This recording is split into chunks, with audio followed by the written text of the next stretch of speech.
वैसे तो क्रिकेटर थे, शुरुआत अपने क्रिकेट से की और आप दिल्ली डेयर डेविल्स में भी टीम में शामिल भी थे, लेकिन वो आपका 2000 मेरे ख्याल 12 में आप 11-12 तक आप रहे, तो आपने फिर छोड़ दिया। उसने 2013 में आपने तय किया कि मैं राजनीति में आऊँगा, और 2015 में जब आप चुनाव लड़े तो आप मतलब कि तब डिप्टी चीफ मिनिस्टर बने बिहार के।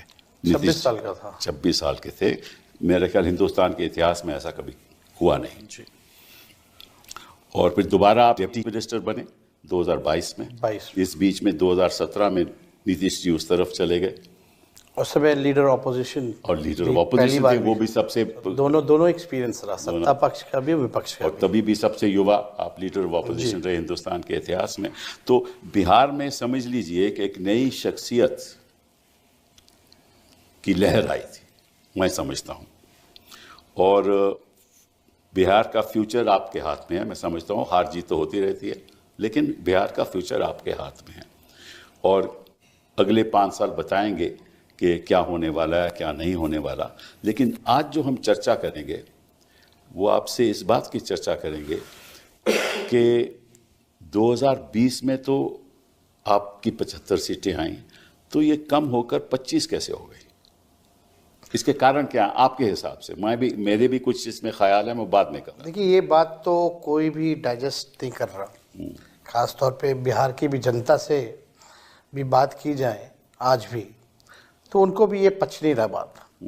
और मैं तो ये दावे के साथ भी कह रहा हूँ, जो बीजेपी के या जदयू के सत्ता पक्ष के जो विधायक भी चुनाव जीते हैं वो भी विश्वास नहीं करना। अच्छा, देखिए, आपने जैसे पहले बिहार के बारे में जिक्र किया, बिहार सबसे गरीब राज्य है, बिहार में कोई उद्योग कारखाना नहीं है, सबसे ज़्यादा बेरोजगारी है और सबसे ज़्यादा पलायन है।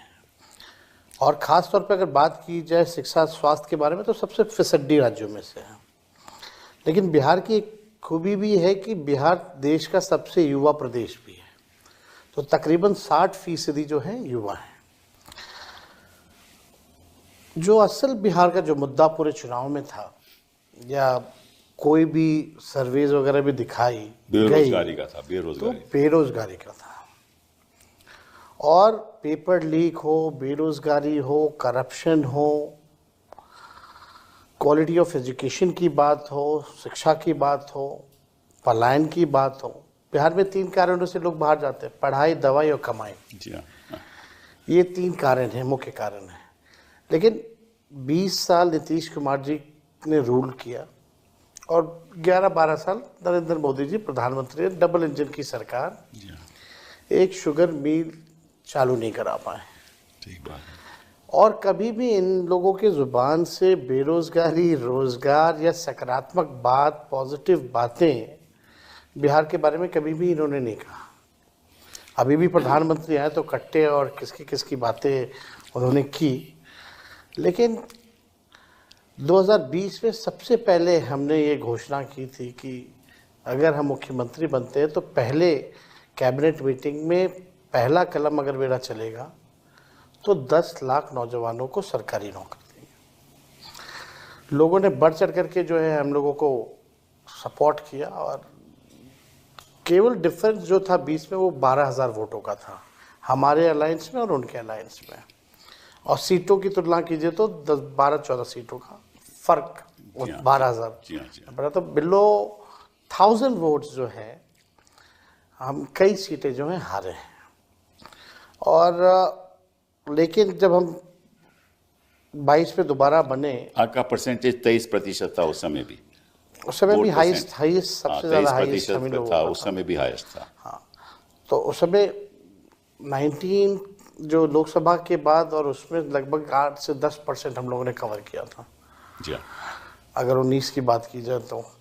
लेकिन फिर दोबारा जब हम मुख्यमंत्री बने 22 में, तो हम लोगों ने पहला शर्त ही नीतीश जी के साथ था कि भाई एक तो कॉमनवेल्थ फोर्सेस को देश की गद्दी से हटाना है, दूसरा अगर हम आ रहे हैं तो 5 लाख नौकरियां या 10 लाख नौकरियों की कार्रवाई जो है वो होनी चाहिए, वरना लोग हमसे पूछेंगे कि सत्ता में आए तो क्या की। और पहली बार आरजेडी ने नीतीश कुमार जी के साथ रहते हुए एजुकेशनल डिपार्टमेंट भी लिया और वहाँ से तकरीबन हम लोगों ने कई नौकरियों जो है लगभग उस दौर में 5 लाख नौकरी हम लोगों ने दी, 3.5 लाख नौकरियां प्रक्रियाधीन कराई। हमारे हटने के बाद भी पेपर लीक हुआ। तो मेन मेरा ये कहने का मतलब है कि बेरोजगारी जो था वो सबसे बड़ा मुद्दा था और लोगों ने बढ़ चढ़ करके, हम तो हर जगह कैंपेन गए, जो लोगों का जो गुस्सा जो सरकार के प्रति रहा, जिन लोगों ने लाठियां खाई, वो लोग नहीं चाहते थे कि एनडीए की सरकार जो है दोबारा बने, नया बिहार बनाना चाहते थे, ऐसा बिहार जो पढ़ाई, दवाई, कमाई, सिंचाई, सुनवाई और कार्रवाई वाली सरकार हो।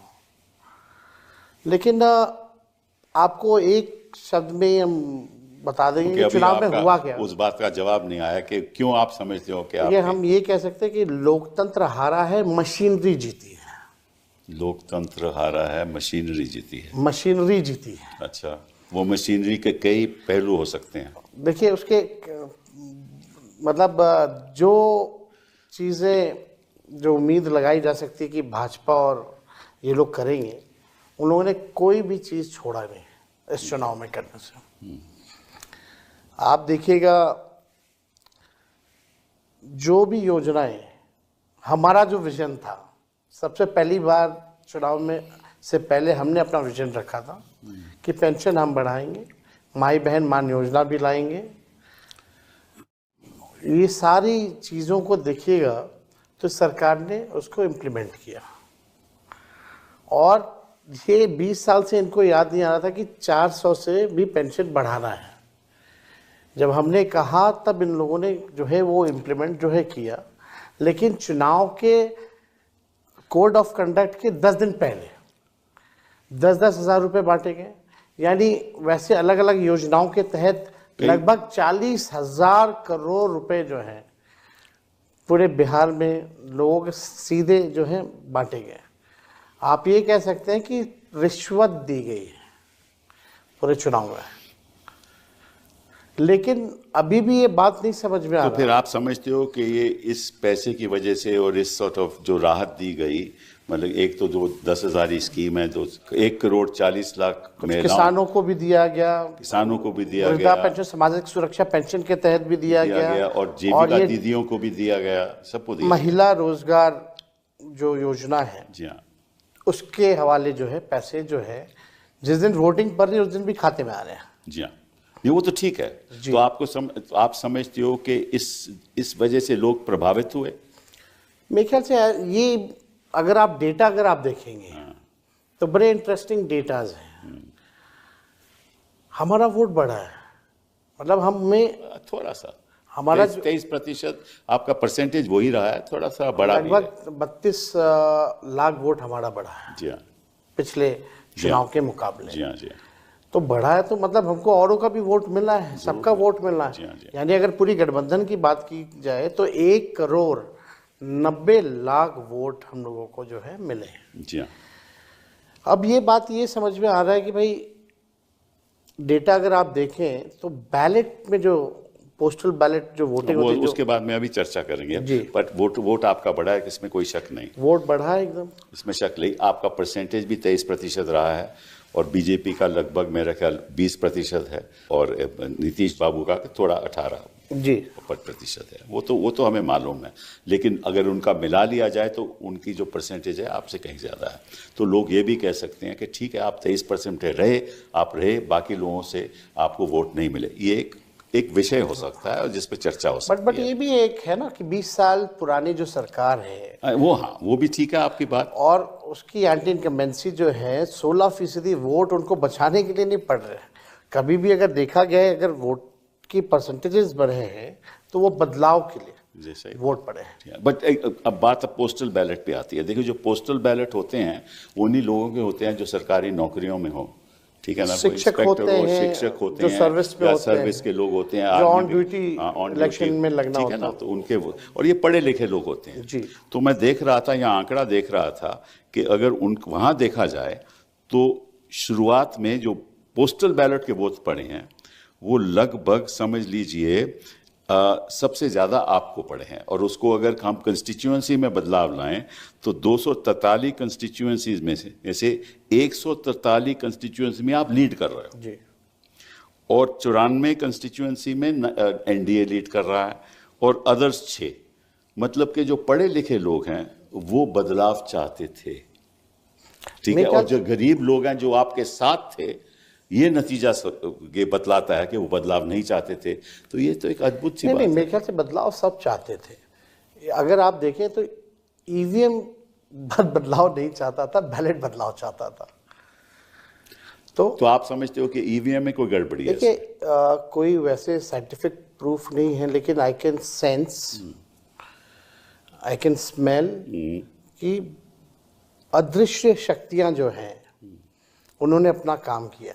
अच्छा, ठीक है, अभी सामने एग्जैक्टली नहीं आ पा रहे कि क्या हुआ है, लेकिन आने वाले समय में ज़रूर पर्दाफाश होगा। आप देखिएगा, जो इलेक्शन कमीशन पूरी बेईमानी के मोड में थी। इलेक्शन कमिश्नर जो है उन पे कोई कार्रवाई नहीं हो सकती। ये अमेंडमेंट भी आया बिल में। क्यों चेंज किया गया? यानी आप कुछ गड़बड़ करने वाले हो। आप देखिएगा सीसीटीवी जो रिकॉर्डिंग तो थी 45 दिन का कर दिया गया। क्या कारण था इसका?